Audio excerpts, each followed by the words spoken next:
Welcome to exam विवेचना।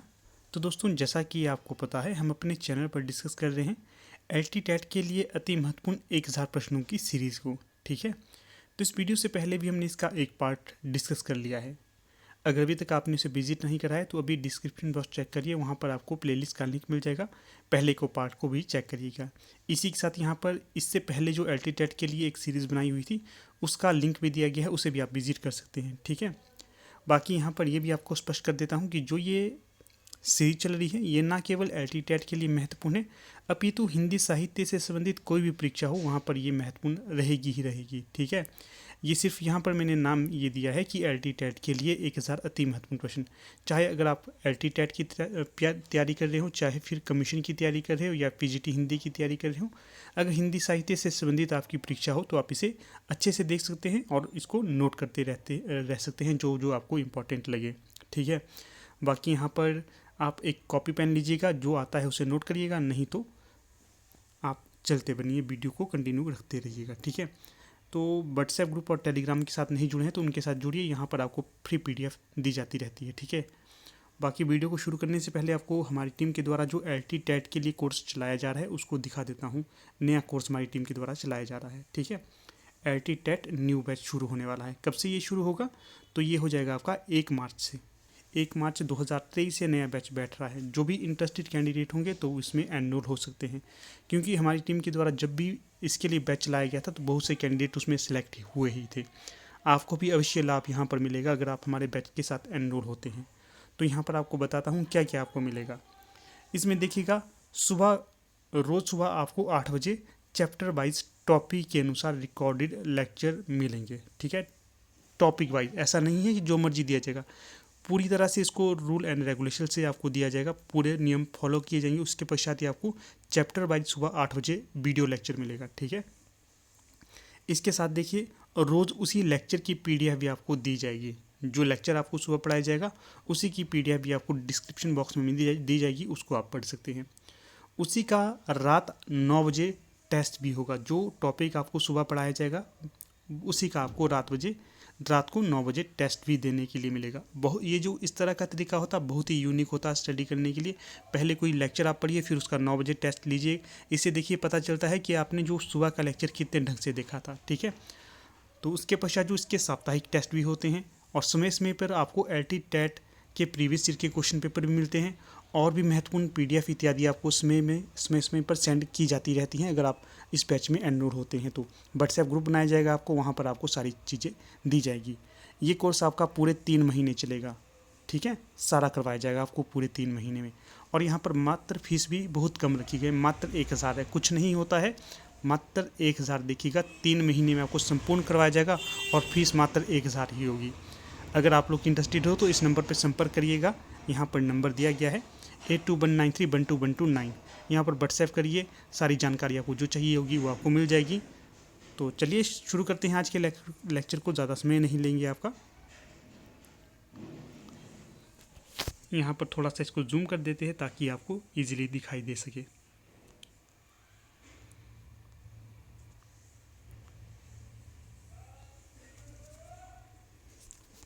तो पहला प्रश्न यहाँ पर पूछा गया है, पहले हमने देखे थे 55 तक, आज देखेंगे हम 56 से। प्रश्न पूछा गया है, उदित उदय गिरी मंच पर रघुवर बाल पतंग, बिकसे संत सरोज सब, हर्षे लोचन भृंग। ये पंक्तियाँ किसकी होंगी? 4 विकल्प आपके समक्ष दिए गए हैं, इनमें जो सही होगा उसका चयन करना है। तो कौन सा सही होगा? प्रस्तुत पंक्तियाँ यहाँ पर तुलसीदास जी की होंगी। पहले ही मैंने आपको बताया था कि जो तुलसीदास थे ये आपके भक्ति काल से संबंधित कवि माने जाते हैं, और ये जो किस भक्ति काल के किस शाखा के अंतर्गत आते हैं? राम भक्ति शाखा के अंतर्गत। उसी तरह से देखिए, यहाँ पर कुंभन दास का नाम भी आता है। कुंभन दास थे आपके अष्टछाप के प्रमुख कवियों में सबसे बड़े। ठीक है, पहले नंबर पे ये आते हैं, फिर आगे सूरदास आते हैं। जो कुंभन दास के पुत्र का क्या नाम था? तो ये चतुर्भुज दास थे, और ये भी अष्टछाप के कवियों के अंतर्गत आते हैं। और जो रस्तखान है ये आपकी कृष्ण भक्ति काव्यधारा के अंतर्गत आने वाले विद्वान हैं। तो इनका ध्यान रखना आपने, काफ़ी ज़्यादा पूछे जाने वाले प्रश्न है ये। फिर अगला प्रश्न है, स्थावन एकांकी विधा से अभिप्राय है। तो बताइएगा एकांकी विधा से क्या अभिप्राय होगा। तो ये हो जाएगा जिसमें एक अंक हो उसे एकांकी कहते हैं। वैसे तो एकांकी जो है ये आपकी नाटक से ही संबंधित होगी। नाटक का छोटा रूप अगर कहेंगे तो ये एकांकी होगी। एक अंक जिसमें देखने के लिए मिले तो वो एकांकी होगी। जैसे कि औरंगजेब की आखिरी रात, आंसू और बादल की मृत्यु इत्यादि ये आपकी एकांकी विधा के अंतर्गत आने वाली रचनाएं हैं। अगला प्रश्न देखिएगा 58। जीर्ण बाहु है शीर्ष शरीर, तुझे बुलाता कृषक अधीर ए विप्लव के वीर। पंक्तियों में कौन सी चेतना मुखर हो रही है। बताइएगा कौन सी चेतना यहाँ पर मुखर हो रही है। तो जो यहाँ पर सही विकल्प हो जाएगा प्रगतिवादी चेतना यहाँ पर मुखर हो रही है। तो डी सही विकल्प हो जाएगा। अगला प्रश्न है 59। बाक धनमय, इसका जो बानमय बनेगा जमा करने पे या मिलाने पर, इसमें कौन सी संधि प्रयोग में लाई गई है। पहले तो ध्यान रखना है दोस्तों कि जो बाक धनमय इससे क्या निकल रहा है, क्या जब संधि बनती है क्या होगा, ये हो जाएगा बानमय।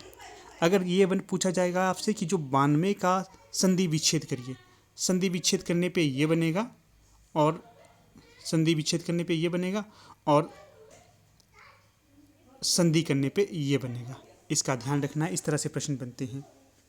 तो यहाँ पर जो सही विकल्प हो जाएगा आपका, तो ये हो जाएगा व्यंजन संधि है ये आपकी। ठीक है, कौन सी संधि है, व्यंजन संधि।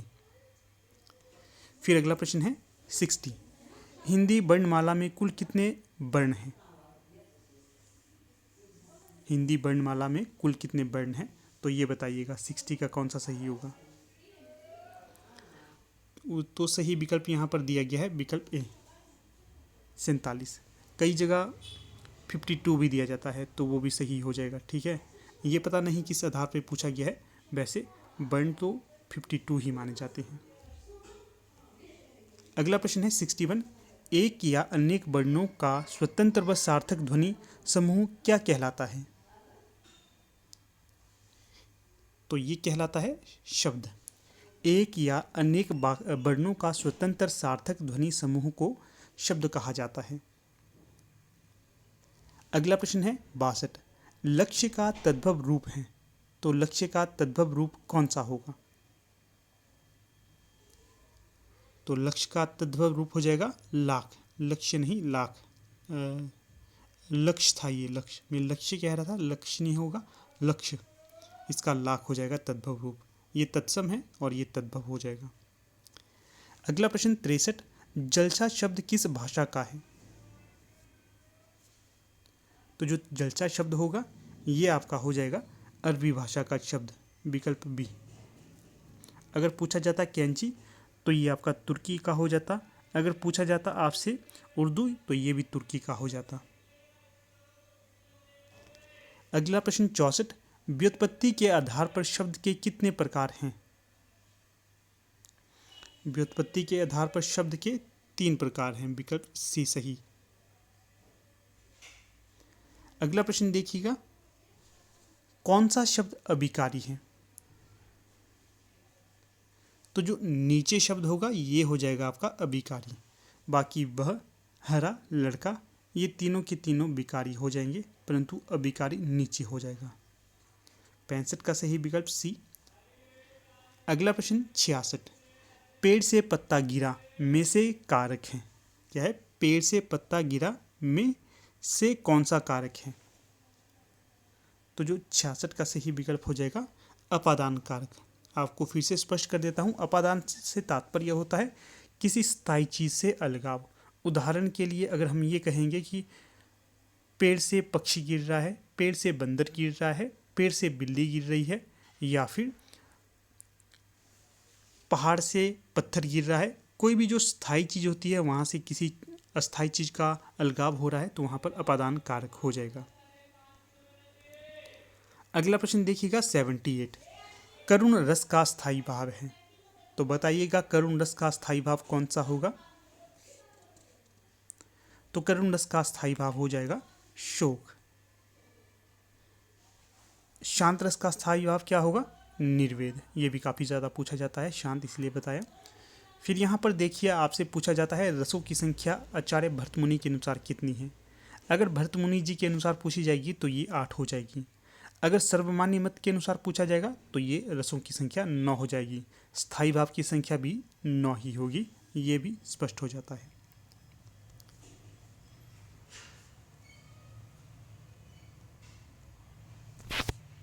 थोड़ा सा रुकिएगा, यहाँ पर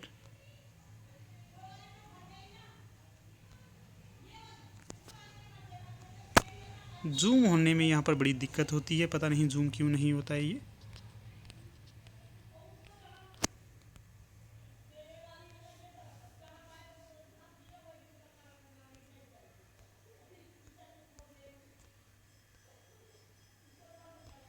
चलिए कोई बात नहीं, जूम नहीं हो रहा है तो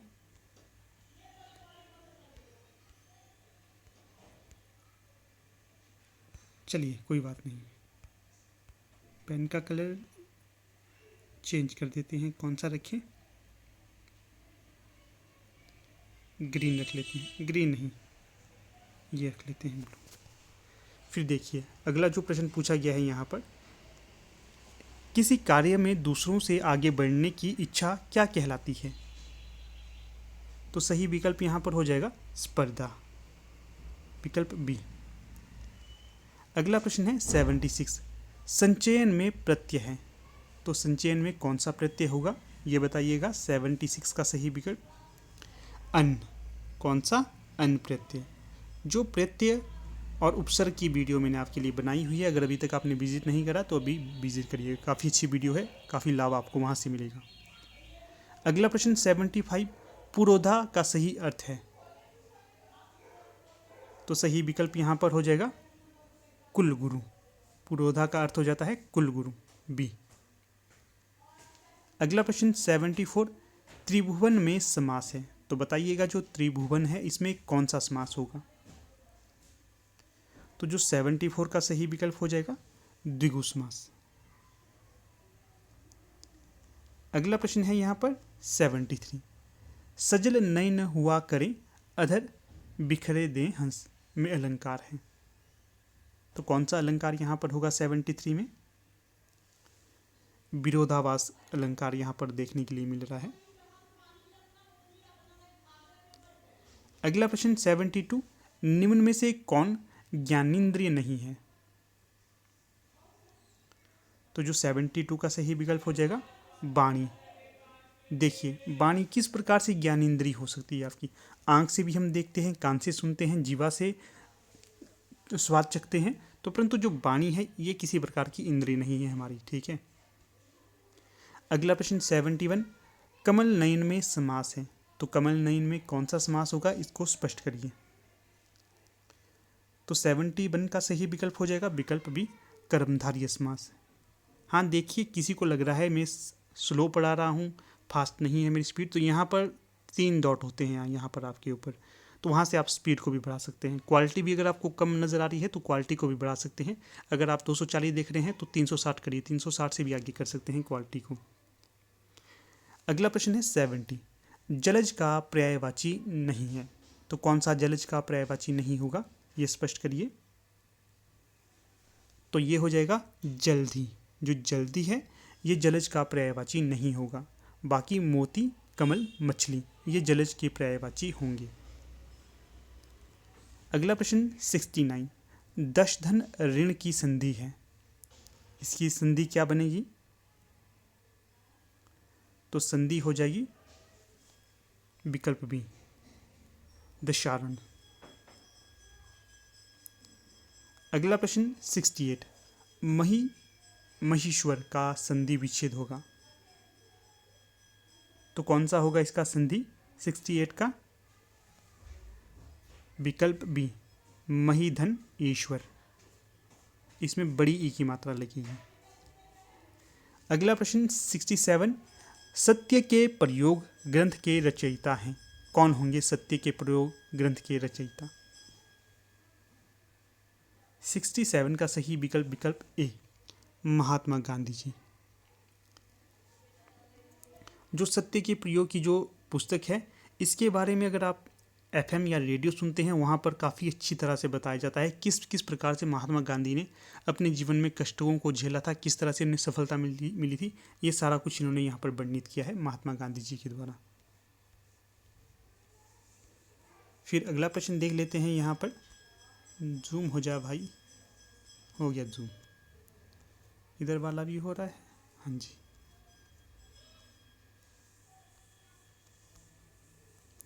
अगला प्रश्न 79, अहि का समानार्थक शब्द है, कौन सा होगा अहि का समानार्थक शब्द? 79 का कौन सा सही विकल्प होगा? सर्व, सर्व सी। सर्व को अहि भी कहा जाता है। अगला प्रश्न 80, दीर्घ बाहु में समास है, तो बताइएगा दीर्घ बाहु में कौन सा समास होगा? तो सही विकल्प यहाँ पर बहुव्रीहि समास हो जाएगा दीर्घ बाहु में। अगला प्रश्न 81, नाम उछालना से अभिप्राय होगा, क्या अभिप्राय है नाम उछालना से? बदनामी करना, विकल्प बी। अगला प्रश्न 82, विभाजक अव्यय है, तो कौन सा होगा 82 में? तो जो विभाजक अव्यय होगा तो ये हो जाएगा अथवा, डी। अगला प्रश्न है 83, छायावाद को रहस्यवाद से अभिन्न किसने माना? 4 विकल्प आपके समक्ष दिए गए हैं, इनमें से जो सही होगा उसका चयन करिए। तो जो 83 का सही विकल्प हो जाएगा डॉक्टर रामकुमार वर्मा के द्वारा। अगला प्रश्न है 84, रामचंद्रिका के रचनाकार कौन है? तो जो 84 का सही विकल्प हो जाएगा ये हो जाएंगे केशवदास जी। यहाँ से 2-4 तथ्य आपको स्पष्ट कर देता हूँ। देखिएगा ऐसा होता है कि जो जब महात्मा तुलसीदास जी के द्वारा अपनी रामचरितमानस को लिखा गया था, उसी की प्रतिस्पर्धा में केशवदास के द्वारा भी रामचंद्रिका को लिखा जाता है। कब लिखा जाता है? ऐसा कहा जाता है एक ही रात में। वैसे तो संभव नहीं है, परंतु ऐसा तथ्य प्रस्तुत किए जाते हैं कि केशवदास ने रामचरितमानस की इस प्रतिस्पर्धा में रामचंद्रिका को लिखा था। ये भी काफ़ी महत्वपूर्ण ग्रंथ माना जाता है, भगवान राम से संबंधित है, काफ़ी नई नई चीज़ें यहाँ पर वर्णित की गई हैं। फिर देखिए केशवदास से और भी तथ्य बता देता हूँ कि जो केशवदास थे वैसे तो ये रीतिकाल में आते हैं, रीतिकाल के प्रवर्तकों के अंतर्गत इन्हें माना जाता है, परंतु जो आचार्य रामचंद्र शुक्ल थे उन्होंने इन्हें रीतिकाल के अंतर्गत स्वीकार नहीं किया है। आखिर क्यों नहीं किया है? क्योंकि इनका जो समय था 1555 में इनका जन्म माना जाता है, ये भक्ति काल के अंतर्गत आता है। तो उन्होंने कहा कि जो चाहे इनकी जो शैली थी ये रीति से संबंधित थी, परंतु इनका समय 1555 के आसपास है, इसलिए हम इन्हें रीतिकाल के अंतर्गत नहीं भक्ति काल के अंतर्गत स्वीकार करेंगे। तो ये तथ्य यहाँ पर वर्णित है। फिर अगला प्रश्न देखिएगा 85, सुमित्रा नंदन पंत को उनकी किस कृति पर ज्ञानपीठ पुरस्कार मिला था? तो 85 का सही विकल्प हो जाएगा चिदम्बरा, विकल्प बी। बाकी वीणा, चिदम्बरा, युगवाणी, उत्तरा यह भी पंत जी की रचनाएं हो जाएंगी। अगला प्रश्न 86, तमस उपन्यास किस लेखक की रचना है? तो 86 का सही विकल्प हो जाएगा विषम साहनी। जो विषम साहनी है इनके द्वारा लिखा गया था तमस उपन्यास। इसका प्रकाशन वर्ष 1974-75 के आसपास का होगा, मुझे पूरा याद नहीं आ रहा अभी। ये जो उपन्यास है ये सांप्रदायिकता पर आधारित उपन्यास माना जाता है। ध्यान रखिएगा विधा इसकी उपन्यास की हो जाएगी, ठीक है। इसमें मुसलमानों और हिंदुओं और सिखों के बीच जो लड़ाई हुई थी उसके बारे में बताया गया था, किस प्रकार से जब देश का बंटवारा हुआ था उसके पश्चात भारत और पाकिस्तान में एक दूसरी जाति के विरुद्ध में बहुत ज़्यादा अन्याय किया जाता है, किस प्रकार से मारा जाता है, किस प्रकार से कुटाई की जाती थी, ये यहाँ पर वर्णित है। बहुत ही मार्मिक तथ्य यहाँ पर प्रस्तुत किए गए हैं, ठीक है। अगला प्रश्न देख लेते हैं 87, मेघ में आसमान से उतर रही है वह संध्या सुंदरी परीसी में कौन सा अलंकार होगा? 87 में देखिएगा मानवीकरण अलंकार होगा, क्योंकि यहाँ पर जो संध्या सुंदरी है इसका वर्णन, जो संध्या का वर्णन एक मानव के अनुसार किया गया है, किस प्रकार से मानव की तरह वो धीरे धीरे आसमान से उतर रही है इसका वर्णन है, तो इसे मानवीकरण अलंकार कहेंगे। अगला प्रश्न 88, प्रयोगवाद के प्रवर्तक कवि हैं। तो बताइएगा प्रयोगवाद के प्रवर्तक कवि कौन होंगे। तो यहाँ पर जो सही विकल्प हो जाएगा सच्चिदानंद हीरानंद वात्स्यायन अज्ञे। मैंने जैसे कि पहले भी आपको बताया था कि जो प्रयोगवाद के प्रवर्तक थे अज्ञे, इनके द्वारा 1943 में प्रयोगवाद की स्थापना की गई थी। इसके पश्चात जो दूसरा, यहाँ पर मैंने प्रयोगवाद कह दिया, कहने का तात्पर्य था मेरा यहाँ पर जो तार सप्तक की स्थापना 1943 में की गई थी, तार सप्तक, ठीक है। इसके पश्चात दूसरा जो तार सप्तक था ये था आपका 1951 में। तीसरा तार सप्तक कब का था, ये था आपका 1959 में। और अंतिम जो तार सप्तक था ये कब का था, ये था आपका 1979 में। ये जो 4 तार सप्तक थे, इन चारों का परिवर्तन यहाँ पर अज्ञे जी के द्वारा किया गया था। तो इन तथ्यों को भी ध्यान रखिएगा, ये भी पूछे जा सकते हैं। अगला प्रश्न है 89, साय में धूप जो काव्य संग्रह है या फिर गजल संग्रह है, इसके बारे में बताइएगा। मैंने बता ही दिया आपको, ये गजल संग्रह है। किसकी ये गजल संग्रह होगी, ये प्रश्न आपके लिए छोड़ देता। चलिए मैं ही बता देता हूँ, दुष्यंत कुमार जी के द्वारा इसको लिखा गया था, गजल संग्रह को, साय में धूप। 89 का जो सही विकल्प हो जाएगा विकल्प ए। फिर अगला प्रश्न देख लेते हैं, शुद्ध शब्द है। तो बताइएगा निम्न में से कौन सा शुद्ध शब्द होगा, धन्यवाद किस प्रकार से लिखा जाएगा। तो यहाँ पर जो सही विकल्प हो जाएगा 99 का, तो ये हो जाएगा धन्यवाद इस प्रकार से लिखा जाएगा, इसकी वर्तनी शुद्ध हो जाएगी। अगला प्रश्न यहाँ पर दिया गया है 99, परदेशी वस्तु और परदेशी भाषा का भरोसा मत रखो, अपने देश में अपनी भाषा में उन्नति करो, ये शब्द किसके हैं। 4 विकल्प आपके समक्ष दिए गए हैं यहाँ पर। तो जो सही विकल्प हो जाएगा 98 का, तो वो हो जाएगा भारतेंदु हरिश्चंद्र जी के द्वारा ये शब्द प्रस्तुत किए गए हैं या फिर पंक्तियाँ कही गई हैं। जो भारतेंदु हरिश्चंद्र है, इनके द्वारा भारतेंदु युग का परिवर्तन किया गया था। परिवर्तन से तात्पर्य ऐसा था कि ये प्रमुख कवियों में एक माने जाते थे।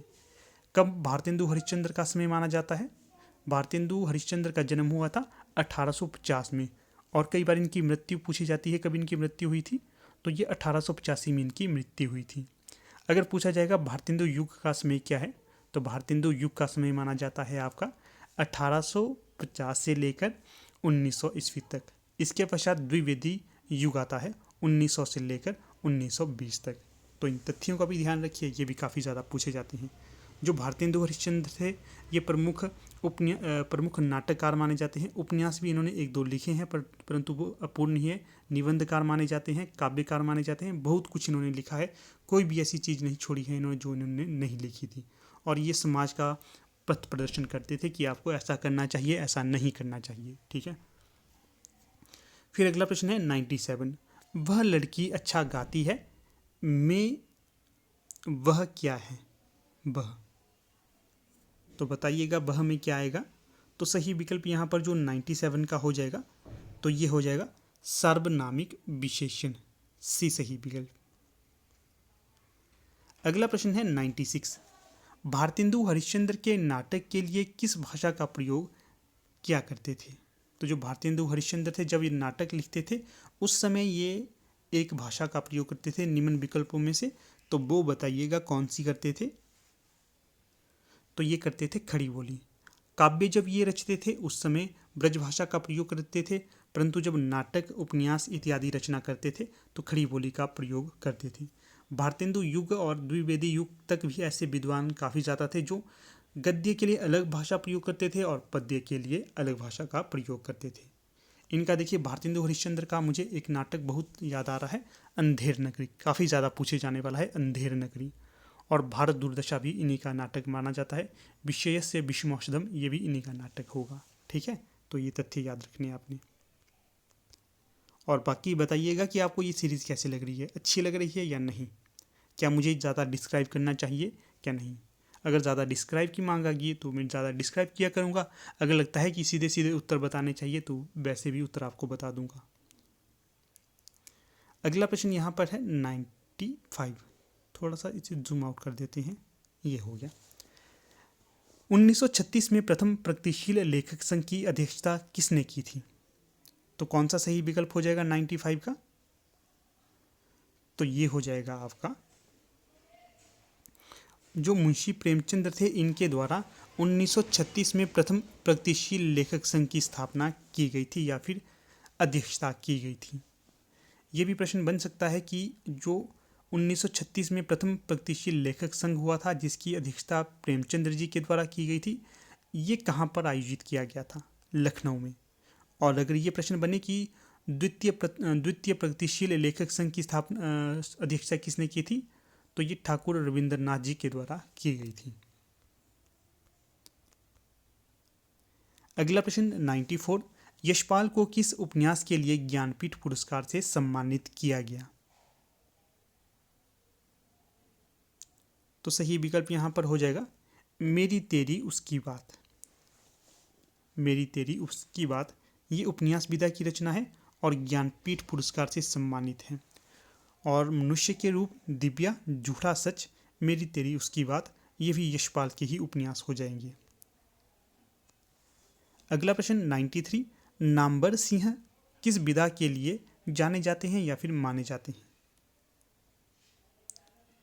तो 93 का सही विकल्प हो जाएगा आलोचना के लिए ये जाने जाते हैं। अगला प्रश्न 92।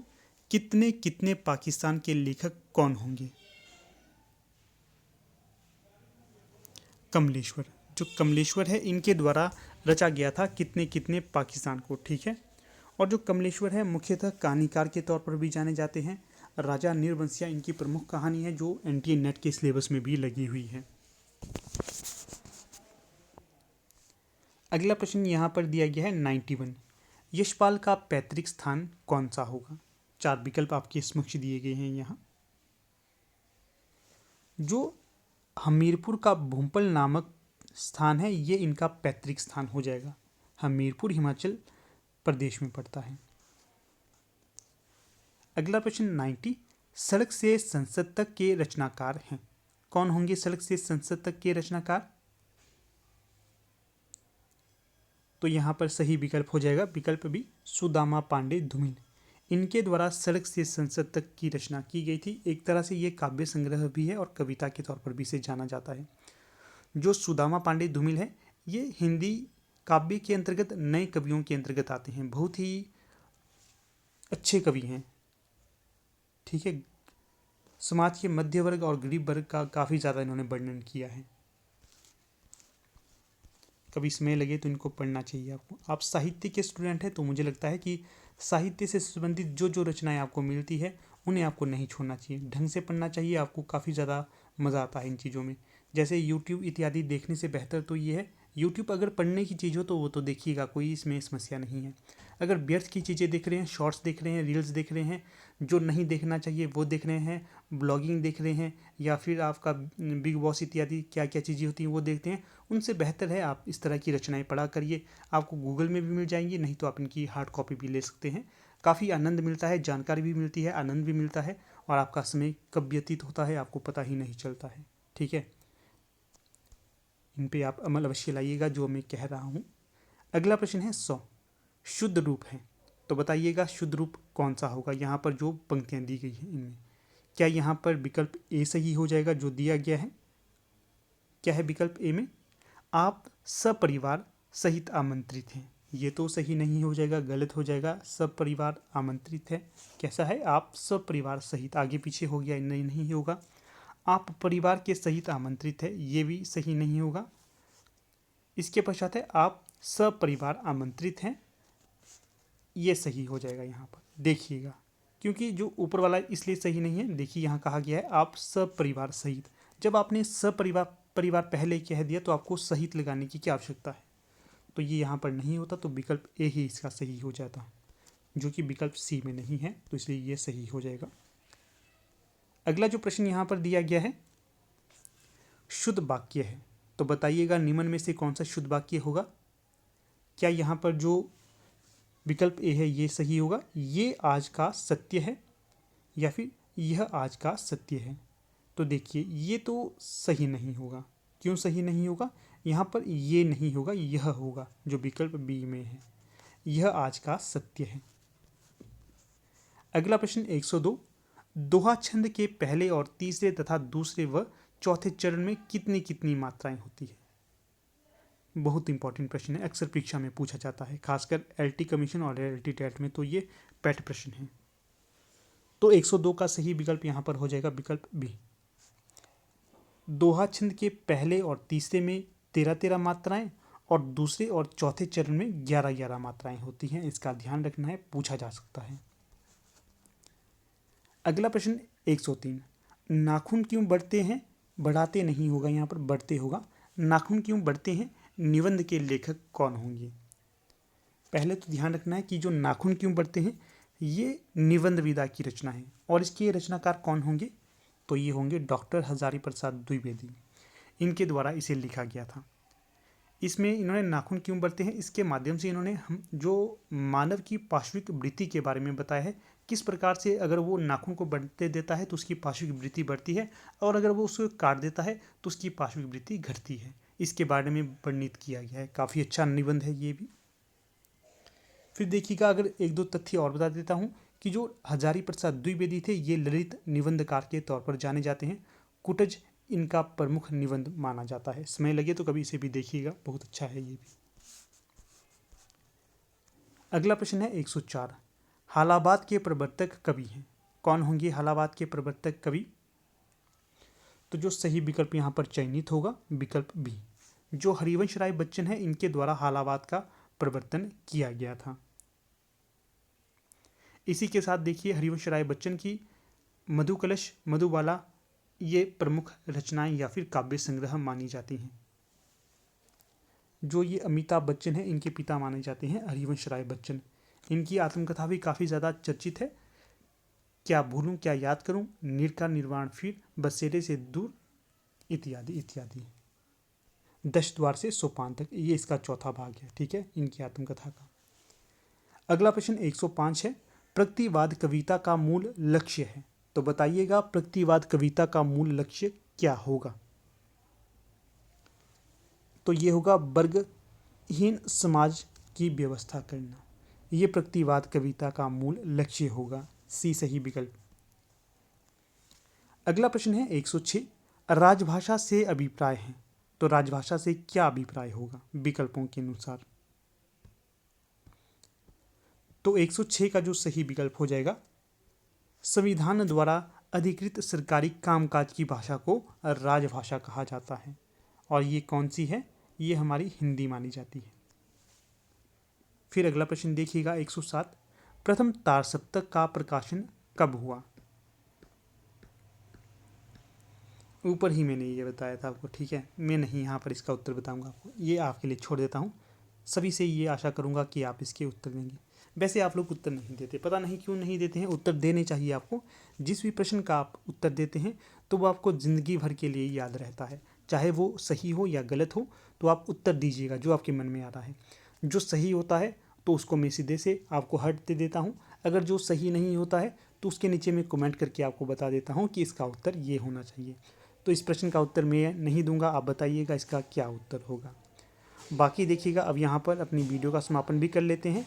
यहाँ पर काफ़ी लंबा ये वीडियो होगा, हाँ जी काफ़ी लंबा ये वीडियो हो गया, कोई बात नहीं। तो समापन कर लेते हैं अपनी वीडियो का। अगर अच्छा लगा होगा तो इसे लाइक, शेयर और चैनल को सब्सक्राइब अवश्य करिएगा। बाकी जो आपको कोर्स से संबंधित जानकारी दी, कोर्स में भी आप सभी को एनरोल होना ही चाहिए। काफ़ी कम फीस इसकी रखी गई है और अधिक से अधिक जानकारी यहाँ पर आपको दी जाएगी कोर्स से संबंधित, ठीक है। तो चलिए फिर यहाँ पर वीडियो का समापन कर लेते हैं। आप लोग अंत तक बने रहे, इसका बहुत बहुत धन्यवाद।